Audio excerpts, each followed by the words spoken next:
Welcome back to Workwoman. I bet you are interested in what I have to say about this particular topic. The economy has changed, and I decided to title this podcast, Why You Should Stop Firing in This Economy.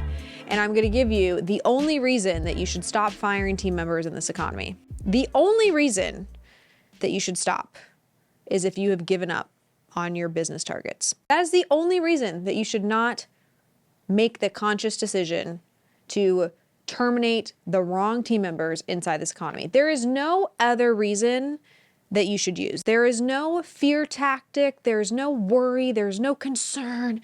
There's no stress or friction or anxiety that you should have about firing team members in this economy. And the reason for that is you are a business owner. You are an entrepreneur. You are a leader. People want to be in an environment with great leaders who know what they are doing.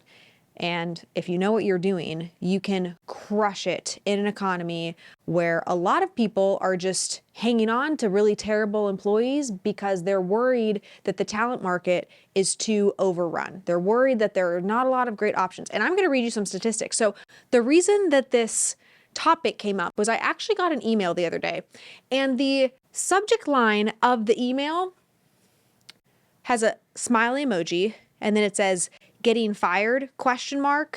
In this economy, ? It's like, I normally don't open emails from this particular email sender, but that one did its job. It caught my attention. And they're clearly talking to employees. They're not talking to an employer. But they go on, and I want to read this to you. They started by saying, it's like really hard to get fired these days. Remember the days when you used to be so worried about hitting targets, doing well on your performance reviews, and overall excelling at every task at hand? Nowadays, if you breathe and own a laptop, you're pretty much immune from getting fired. Sleep in and miss an important meeting? NBD. Scroll through TikTok all day and not send a single email? Don't stress. In the wise words of Nicki Minaj, they can't get rid of me, bitch. You can't get rid of me, bitch. I'm not going nowhere. I'm not going no fucking where. Now, that's like the fun, but all fun aside.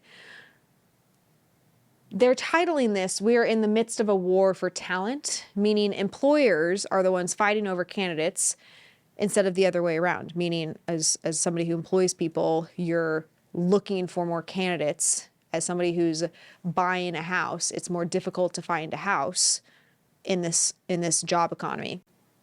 And the statistics that they quote are less than 1% of workers are getting laid off right now. And the traditional percent, according to the Department of Labor, of team members getting laid off hovers at around 2%. So it's decreased by 50%.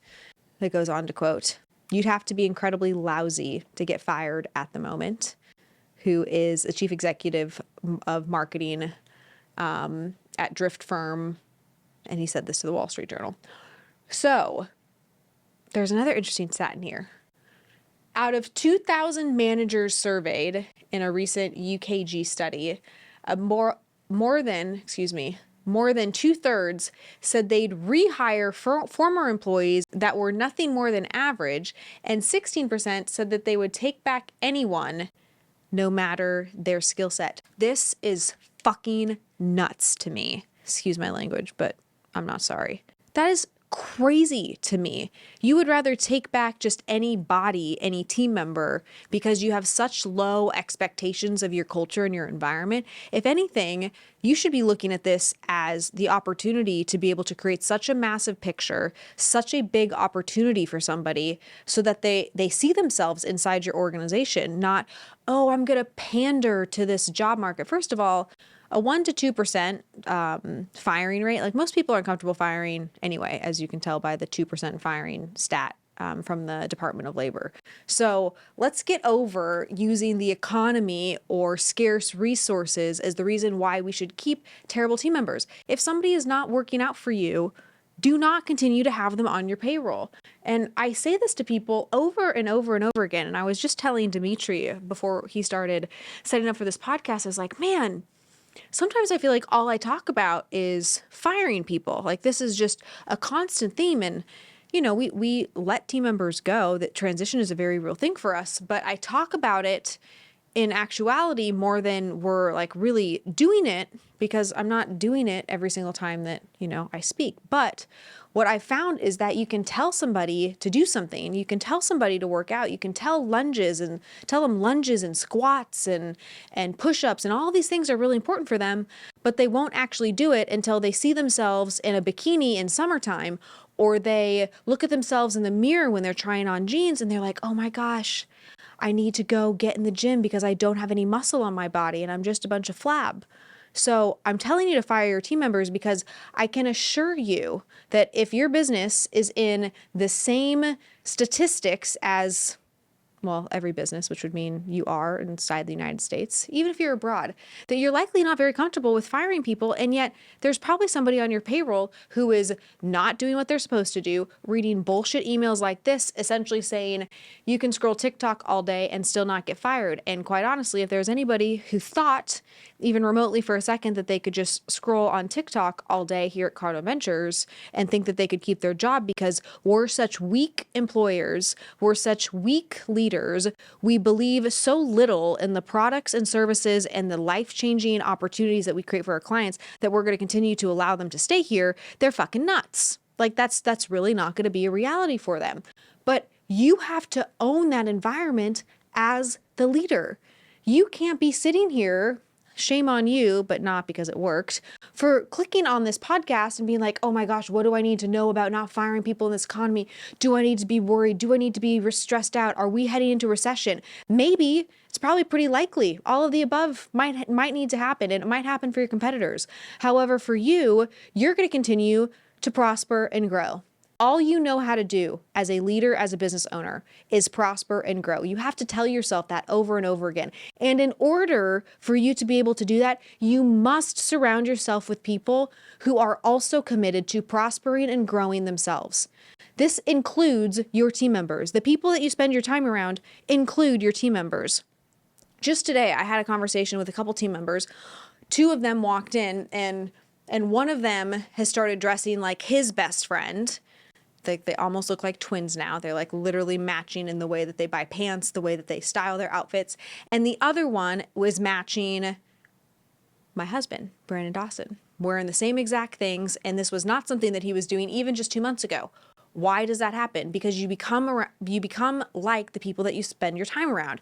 So you're going to sit back and be worried and stressed out and fearful. "Oh my gosh, what if my best employees leave? And then I'm not going to be able to find anybody again.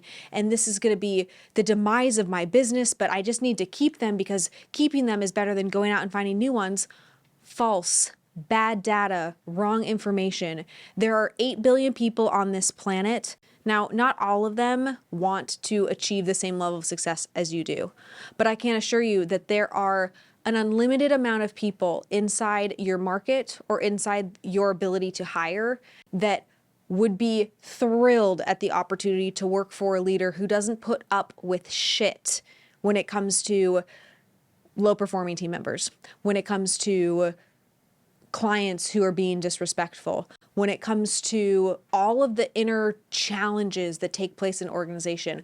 High performers thrive in environments where there are true leaders in place who are actively advocating for their business, for the opportunity, for the excitement that is the business that they run. And if you're sitting back pandering or even questioning, "Man, I wonder what it might be like if recession happens, and then, I have to keep these team members because, they're relying on me and they're depending on me." Well, hold on. Take a step back. You rely on somebody to the extent that there is an exchange happening between the two of you. I will repeat myself. You rely on somebody to the extent that there is an exchange happening between the two of you. If there is an exchange, meaning you are paying somebody's paycheck in exchange for the work and the value that's contributed to your business. If that is happening, then you should continue to pay that person. But it is not the expectation that just because the economy turns, that you continue to pay somebody when they are not adding value back to your business. It shouldn't work like that. It doesn't work like that. And some of the greatest businesses of all time are created and born in times where there's recession, in times where everybody else is retreating, thinking that there's scarcity in talent. No, in a recession is the perfect time to step into a leadership role.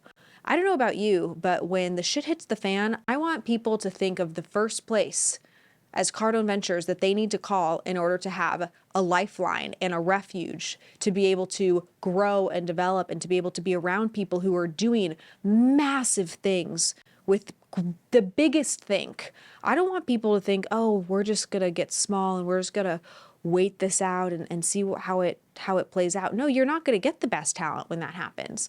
But this whole idea of, oh my gosh, let's keep our existing team members because we don't want to go have to rehire. We don't have to go rehire somebody. We don't have to train somebody. We don't want to do that. That's so freaking silly. Like it does not make sense. It is anti-survival for your business.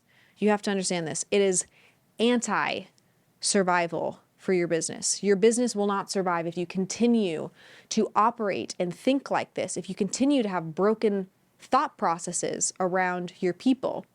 So with that, part of my like no bullshit mentality around growing, scaling teams, I documented everything I could give you a year ago, back when we had 50 employees at Cardone Ventures, I think 56. We now have 120 employees, so I've learned a lot in the last year, but all of the principles remain the same that I speak about in my book called Teamwork.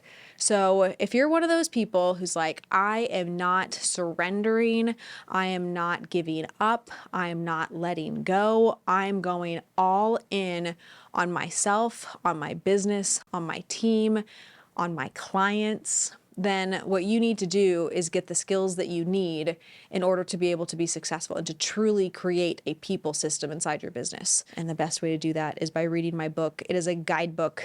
If you go to cardoneventures.com/teamwork, that is cardoneventures.com/teamwork, we will ship you a book free of charge. All you cover is shipping and handling. And I can assure you that will be a game changer for your ability to lead and guide your team. So block out all the noise.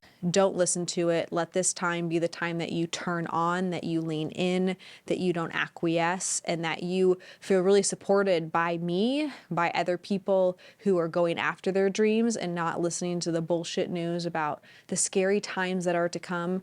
That's not you. Be the pillar in your community. Be the person people look to of like, wow, they're really making it. They're really going all in. I wonder what they're doing over there. Let people be intrigued by what they're doing, by what you're doing, but they're never going to be intrigued by what you're doing if you're doing the same thing they're doing, which is being scared and letting what is being said around you actually dictate and determine the environment that you're creating. With that, if you know anybody who needs some no bullshit guidance, that needs to listen to somebody who's going to tell them exactly how it is, who isn't afraid to confront all of the challenges as it relates to people and operations and business, it would mean the world to me if you shared my podcast with that person. If you shared my podcast on social, tag me. I would love to reshare it. This episode, short, sweet, to the point, not a lot of fluff. That is what I'm all about. And my book is equally all about that. So to check out my book, go to cardoneventures.com/teamwork. Get a free copy sent your way. I cannot wait to see you next time. Don't give up. Don't give in. I'm with you. I'm here for you. Let's freaking crush it.